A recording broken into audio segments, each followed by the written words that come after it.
Hello friends, कैसे हैं आप। आज मैं आपके लिए लेके आई हूँ ओशो की रीडिंग।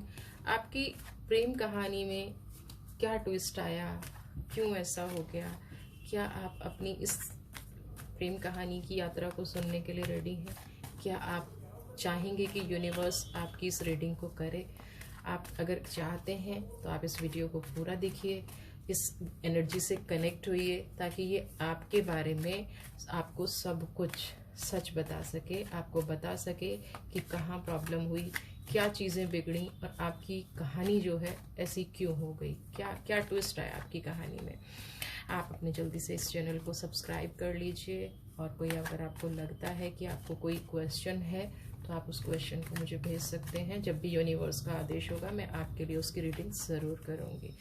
चलिए, तो रेडी हो जाइए, अपने पार्टनर की एनर्जी से कनेक्ट कीजिए, उनको याद कीजिए अगर वो आपके साथ हैं तो भी, और नहीं है तो भी हम आपके पार्टनर की एनर्जी से जुड़ते हैं। चलिए देखते हैं क्या निकल के आया, कैसी शुरुआत हुई आप लोगों की। ओके, क्रिएटिविटी, शुरुआत तो आप लोगों की बहुत अच्छी थी। आपके पर्सन जो थे, oh my God, second card भी बहुत अच्छा था। तो आपकी प्रेम कहानी तो बड़ी अच्छी रही है। अभी तक तो कोई ऐसी फीलिंग नहीं आ रही है कि कोई ऐसा कुछ था, लेकिन ठीक है, अब देखते हैं। वाओ, सब कुछ बहुत अच्छा जा रहा था। गाइड करें एंजल, ओशो गाइड करें, देखते हैं क्या। ओके,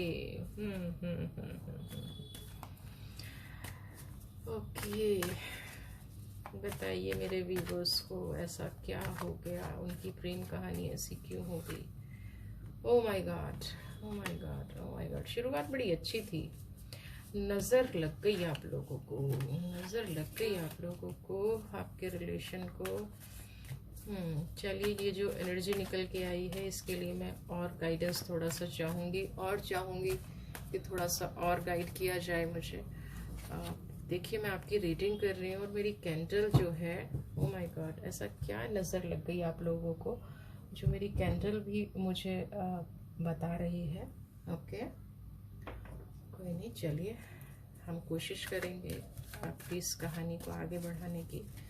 अगर यूनिवर्स चाहती है कि वो आपके उसमें निकल के, ओ माय गॉड, क्या हुआ ऐसा, क्यों हुआ ऐसा। ओके, वाह, यूनिवर्स अब आपको गाइड कर रही है। चलिए गाइडेंस ले लेते हैं और फिर बॉटम आउट कार्ड, फिर आपकी स्टोरी शुरू करते हैं अगेन। चलिए बॉटम आउट कार्ड देख लेते हैं। बॉटम ऑफ कार्ड आपका आ गया है। चलिए रीडिंग स्टार्ट करते हैं। देखिए फ्रेंड्स, अपने पार्टनर को याद कर लीजिए, उनकी एनर्जी को कनेक्ट कर लीजिए। जब आप लोग मिले थे ना, तो बड़ा ही क्रिएटिव रूप में मिले थे, बड़े स्टाइलिश रूप में मिले थे। आपके जो पार्टनर थे वो आपको इसीलिए पसंद आए थे कि उनका सेंस ऑफ ह्यूमर, उनका लोगों को देखने का तरीका, उनका प्रकृति को देखने का तरीका, उनकी हर एक चीज़ यूनिक थी। क्रिएटिविटी मतलब जो आर्टिस्ट लोग होते हैं, जो कलाकार होते हैं, जो हर चीज़ को बड़ा डिटेल में देखते हैं, हर चीज़ को बड़ा माइन्यूटली देखते हैं, ऐसे थे आपके पार्टनर। ऐसे लविंग थे आपके पार्टनर, ऐसे केयरिंग थे आपके पार्टनर। कहीं ना कहीं सेल्फ क्रिएटर थे। उन्होंने कभी किसी की हेल्प नहीं ली, उन्होंने कभी किसी को गलत नहीं बोला था, उन्होंने कभी किसी को किसी भी तरह की चोट नहीं पहुंचाई। लेकिन आप दोनों की एनर्जीज कभी बैलेंस नहीं हो पाई। आपने भी कभी जानने की कोशिश नहीं की कि ऐसा क्यों हुआ, और उन्होंने भी कभी जानने की कोशिश नहीं की ऐसा क्यों हुआ। आज ये रीडिंग जो निकल के आई है, शायद जो लोग भी इससे कनेक्ट करेंगे, जो लोग भी इस रीडिंग को कनेक्ट कर पाएंगे कि उनकी लाइफ में ऐसा हुआ, तो शायद यूनिवर्स चाहती है कि आज उनको अपने इस क्वेश्चन का आंसर मिल जाए कि उनके साथ ऐसा क्यों हुआ, ऐसा क्या हो गया उनके साथ जो यूनिवर्स ने उनका साथ नहीं दिया, यूनिवर्स ने उनको कहीं ना कहीं प्रॉब्लम दे दी। क्या हुआ, देखिए आपके पार्टनर से ना एक छोटी सी गलती हो गई। जब तक वो खुद की नॉलेज से चल रहे थे, जब तक वो खुद के सोच से चल रहे थे, जब तक वो खुद आप दोनों के कनेक्शन को उन्होंने कहीं डिस्क्राइब नहीं किया था, आप दोनों के कनेक्शन को उन्होंने किसी को डिस्कस नहीं किया था, तब तक ठीक था। लेकिन कहीं ना कहीं उनकी लाइफ में कोई ऐसा आ गया जो उनको हर चीज में गाइड करने लगा। कहीं ना कहीं उनकी लाइफ में ये एनर्जी ना, जब हम रीडिंग करते हैं तो हमेशा कहीं ना कहीं एक ऐसी चीज निकल के आती है कि जो रिश्ते के डिस्प्यूट का कारण बन जाती है। तो ये जो गाइडेंस का कार्ड है ना, उन्हें आपकी चिंता थी, वो आपके बारे में सब जानते थे, वो आपके बारे में सब समझते थे, लेकिन फिर भी कोई उन्हें गाइड कर रहा था, कोई उनको और आपके रिश्ते को लेके इतना स्ट्रांग हो गया था कि जी ये रिश्ता तो तोड़ना ही है और उसके लिए उन्हें कुछ भी क्यों ना करना पड़े। तो वो जो गाइडेंस वाला पर्सन आया, जो गाइडेंस वाला थर्ड पार्टी आई, उसने कहीं ना कहीं आपके रिश्ते को हिलाना शुरू कर दिया। और उस वक्त क्या हुआ, आप भी ड्रीमी नेचर में चले गए, वो भी ड्रीमी नेचर में चले गए। यानी कि जो इस पर्सन ने गाइड किया, उन्होंने सोच के, है ना, उन्होंने सोच के अपनी एक ऐसी सोच बना ली आपके प्रति, और वो कहीं ना कहीं शक में कन्वर्ट हो गई। अब ये शक में कन्वर्ट हो गई, या ये जो थर्ड पार्टी आई थी धीरे धीरे अपने पार्टनर को आपके पार्टनर को उसने अट्रैक्ट कर लिया, और आपके दिमाग में ऐसी सोच डाल दी कि आप जो है ना उनसे अट्रैक्टेड हैं। आपको उनसे दूर करने के लिए उस थर्ड पार्टी ने एक ऐसा जाल बुना, एक ऐसा रास्ता अपनाया कि आप, वो तो गाइडेंस ले रहे थे और वो कहीं उस ड्रीम में भी चले गए। आप ये सोचने लग गए कि कहीं ना कहीं उनका अफेयर, उनका रिलेशन उस थर्ड पार्टी से हो गया है, और वो थर्ड पार्टी यही चाहती थी, जो वो चाहती थी वो आप लोगों ने करना शुरू कर दिया, और कहीं ना कहीं आप अकेले रह गए। वो थर्ड पार्टी कामयाब हो गई और आप उनसे अलग हो गए। और अब जो आप में तड़प है, अब जो आप अपने पर्सन के लिए तड़पते हैं, अब जो आप अपने पर्सन के लिए परेशान रहते हैं, आपकी सिर्फ एक छोटी सी गलती थी, आप जो दूर का नहीं देख पाए, है ना। आप कभी ये नहीं सोच पाए कि ये जो थर्ड पार्टी है ये आपको मिसगाइड भी कर सकती है, ये जो थर्ड पार्टी है ये आपको गलत भी बता सकती है। देखिए यहाँ एक और एनर्जी निकल के आ रही है कि जब आप दोनों के रिश्ते में ना डिस्प्यूट होना शुरू हुआ, जब आप दोनों के रिश्ते में दरार आनी शुरू हुई, जब आप दोनों के रिश्ते में ये चीजें आनी शुरू हुई, तो कहीं ना कहीं आपके पार्टनर भी अगर उस टाइम पे पीछे हट जाते और उसके गाइडेंस को समझ जाते कि ये मिस गाइड कर रही है, तो ये जो अलोननेस का कार्ड है ना, यानी कि आप दोनों ही अगर थोड़ा सा वाइड होके सोचते, एक फोकस्ड एरिया पे, ये जो दुख में पर्सन है ना, ये एक फोकस्ड एरिया पे सोच रहा है, यानी कि दिन रात सिर्फ यही सोचता है, ड्रीम में आता है अरे वो तो उसके साथ घूमने गए होंगे, वो तो उसके साथ ये गए होंगे, उसने तो उसके साथ ऐसे कर लिया होगा। ये जब नेचर निकल के आया, एक अच्छे खासे सुंदर से रिलेशन को इस नेचर ने तोड़ दिया, इस थर्ड पार्टी ने तोड़ दिया। यूनिवर्स भी कहीं ना कहीं आपको हेल्प करना चाह रही थी, लेकिन यूनिवर्स भी आपको हेल्प नहीं कर पाई उस टाइम पे, जस्ट बिकॉज कि आप दोनों ही एक गाइडेंस में चल रहा था और एक ड्रीम में चल रहा था, और थर्ड पार्टी इस मकसद में कामयाब हुए जा रही थी, और आपका रिलेशन कहीं ना कहीं दाव पे लगता जा रहा था।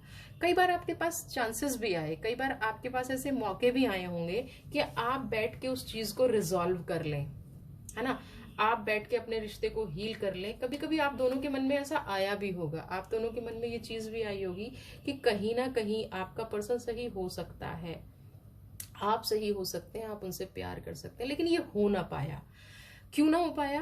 क्योंकि जो थर्ड पार्टी की एनर्जी है ना वो बहुत स्ट्रांग है, क्योंकि वो एंजल की एनर्जी लेके आई थी कहीं ना कहीं। कहते हैं ना कि कुछ लोग देखने में फरिश्ता लगते हैं, तो वो देखने में फरिश्ता थी। जो थर्ड पार्टी की एनर्जी थी वो देखने में फरिश्ता थी, देखने में गाइडेंस की एनर्जी थी, लेकिन आपको कहीं ना कहीं हीलिंग की जरूरत थी। अगर आप उस वक्त सोच लेते तो ये जो हश्र हुआ ना प्रेम कहानी का, ये जो आपकी यात्रा शुरू हुई, ये ऐसी ना हुई होती, और आज दोनों ही कहीं ना कहीं आपके पर्सन ज्यादा रो रहे हैं। मैं अगर कंपैरिजन करूं आपके और उनके बारे में तो ठीक है, दुख में आप भी हैं, तकलीफ में आप भी हैं, लेकिन आप तो सोच के बैठ गए ना कि वो तो बेवफा था। मेरा जो पर्सन था वो बेवफा था, लेकिन ऐसा नहीं था, वो गाइडेड था, उसने अपना दिमाग नहीं लगाया, उसने उसने सोचा नहीं और इस रिश्ते का अंत होता चला गया। अगर वो थोड़ा सा सोच लेता कि तुम्हें गाइड किया जा रहा है, तुम्हारे दिमाग में फीड की जा रही हैं बातें। देखिए, जब हम थर्ड पार्टी की बात करते हैं ना, तो हम हमेशा पार्टनर को ना जोड़ें। कोई फ्रेंड भी हो सकता है, कोई अपने घर का बड़ा भी हो सकता है, कोई दोस्त भी हो सकता है, कोई भी हो सकती है थर्ड पार्टी। तो उस टाइम अगर आप ये सोच लेते ना कि गाइडेंस किस तरफ जा रही है, तो ये रिश्ता बच जाता। आज जितने दुख तकलीफ से गुजर रहे हैं ना, वो जितना जितना आपको लेके परेशान हुए थे, जितना आपको लेके तड़प रहे थे, जितना आप कि इस प्रेम कहानी की यात्रा जो जो उनको तकलीफ दे रही थी, नहीं संभाल पाए। आप देखिए, ये रिश्ता कहीं ना कहीं शादी तक पहुंच सकता था, ये रिश्ता कहीं ना कहीं मेच्योरिटी पे आ सकता था, ये रिश्ता कहीं ना कहीं इतना फ्रूटफुल हो सकता था, लेकिन इस रिश्ते को पहले ही तोड़ दिया गया क्योंकि थर्ड पार्टी बड़ी ही स्ट्रांग एनर्जी थी। उस टाइम अगर आप कोई रीडिंग कर लेते, कोई रीडिंग करा लेते, या ये चीज देख लेते ना कि थर्ड पार्टी की एनर्जी आ रही है और ये थर्ड पार्टी गाइडेंस गलत दे रही है, तो आज आप इस दुख से, इस ड्रीम से ना गुजरते। ये जो दुख और ड्रीम है ना, ये जो आज आप कहते हैं ना खून के आंसू रो रहे हैं, देखिए ना, ये पर्सन जो है इतना ज्यादा दुखी है, इतना ज्यादा परेशान है, इस पर्सन को समझ में ही नहीं आ रहा है ना। तो ये जो तीनों एनर्जी है ना, ये आपकी लाइफ में ना हुई होती अगर आप उस टाइम पे ये सब ध्यान दे दिया होता, और कहीं ना कहीं ये रिश्ता बहुत अच्छे मोड पर चला जाता। आज भी आप लोग कहीं ना कहीं कंट्रोल करके बैठे हैं, आज भी कहीं ना कहीं आप इसको मिस करते हैं अपने जीवन को, आज भी कहीं ना कहीं आपको लगता है कि काश वो लौट के आ जाए, आज भी आपके पर्सन को लगता है कि काश आप लौट के चले जाओ। देखिए, जितना जितना अच्छे कार्ड स्टार्ट हुए थे ना, मुझे लगा था कि ये प्रेम कहानी तो बहुत अच्छी रहने वाली है, लेकिन जैसे जैसे रीडिंग आगे बढ़ती गई, दुख में बदलती गई ये प्रेम कहानी। ये तो एक अजीब सी स्टोरी हो गई। मुझे खुद समझ में नहीं आ रहा है कि कोई इतना प्यार करने वाला, कोई इतना अफेक्शनेट पर्सन कैसे आपसे दूर हो गया, और जो अब भी दुख में जी रहा है वो आपके बिना चीजों को कैसे कंट्रोल करता है। ये वही, अब इनकी ना लाइफ नहीं रह गई है, ठीक है ना। इन्होंने अपने आप को चारों तरफ से गार्ड कर लिया है, इन्होंने अपने आप को कहीं ना कहीं बंद कर लिया है। ये जो दिखते हैं ना पर्सन, अब ये वो नहीं रह गए हैं। चेहरे पे हंसी, अंदर बहुत दुख भरा हुआ है, अंदर बहुत तकलीफें भरी हुई हैं। ये जो दिख रहा है ना आपको सिर्फ, ये जो पर्सन है ना, ये फिनिश्ड पर्सन है ना। हम जब अपने आप को इतना कवर कर लेते हैं ना कि हमें दुनिया को अपने आप को दिखाना ही नहीं है, हमें फर्क ही नहीं पड़ता, हमको सोचते ही नहीं। लोग सोचते हैं कि एरोगेंट हो गया, लेकिन कई मामलों में ये पर्सन अपने दुख को छिपा रहा होता है। और कहीं ना कहीं जो बॉटम ऑफ कार्ड है वो यही कहता है कि ये जो पर्सन है ना, जो इसने लाइफ शुरू की थी, जो इसने सोचा था कि मेरा जीवन ऐसा होगा, मेरा जीवन ऐसा होगा, क्या क्या सपने देखे थे आपने इस रिश्ते को लेके, क्या क्या सपने थे आपके, वो सब कहीं ना कहीं खत्म हो गए हैं, वो कहीं ना कहीं टूट चुके हैं। जितना प्यार था आप लोगों में, जितनी तड़प थी आप लोगों के रिश्ते में, जो लोग आपके रिश्ते का एग्जाम्पल दिया करते थे, वो रिश्ता फिनिश हो गया है। Bottom of the card illusion आपसे यही कहता है कि अब अगर आप अपने जीवन में आगे बढ़ ही गए हैं ना, तो फिर उन सब चीजों को भूल जाइए। प्यार अच्छी चीज है, लेकिन तब तक जब तक वो हमें तकलीफ ना दे, जब तक वो हमारी जीवन में खुशियां दे। अब क्या है, कहीं ना कहीं आप दोनों के ही जीवन में ये प्यार जो है तकलीफ बन गया है। ये जो प्यार है ना, ये कहीं ना कहीं एनर्जीज को बैलेंस नहीं कर रहा है। ये प्यार जो है अब कहीं ना कहीं आपके काम में, आपकी चीजों में, आपके हर एक चीज में रुकावट बन रहा है। आपने उस टाइम डिसाइड करना था कि उस थर्ड पार्टी की एनर्जी को, बीच में आपके पास चांसेस भी आए, आप दोनों आगे बढ़ सकते थे, आप दोनों आगे चल सकते थे, आप दोनों आगे जा सकते थे, लेकिन कहीं ना कहीं वो थर्ड पार्टी इतनी स्ट्रांग पड़ गई और आप पीछे हट गए। अगर ये रिश्ता चला होता, अगर ये रिश्ता हुआ होता, तो आज ये रिश्ता शायद बहुत अच्छा होता। क्योंकि क्रिएटर और क्रिएटिविटी बहुत कम साथ आते हैं। क्रिएटिविटी और क्रिएटर, हाँ, आप दोनों की तो एनर्जी ही इतनी अच्छी थी, आप दोनों तो सुपर पावर बन सकते थे अगर आपने थोड़ी सी इस गाइडेंस को अलग कर दिया होता। फिर भी मैं यही कहूंगी कि आप जिस भी रिश्ते में हैं, जहां भी हैं, आप बस यूनिवर्स से प्रे कीजिए कि आपका रिश्ता हमेशा अच्छा चलता रहे, और पास्ट को ना पास्ट ही रहने दीजिए, क्योंकि उसकी यादें ना, पास्ट की जो यादें हैं, कभी आपको हंसाएंगी, कभी आपको रुलाएंगी, पर आपके इस जीवन पे उस पास्ट का असर नहीं होना चाहिए। होप ये एनर्जी आपसे कनेक्ट हुई होगी, और मैं एंजल से प्रेयर करूंगी, क्योंकि मेरे हाथ में लास्ट एंजल का कार्ड है, कि अब आपकी लाइफ में सिर्फ प्यार हो, सिर्फ खुशियां हो, सिर्फ आपके चेहरे पे मुस्कुराहट हो। ऐसी ही यूनिवर्स की ब्लेसिंग्स हमेशा आपके साथ रहे। अगली रीडिंग के साथ फिर आऊंगी, तब तक के लिए बाय।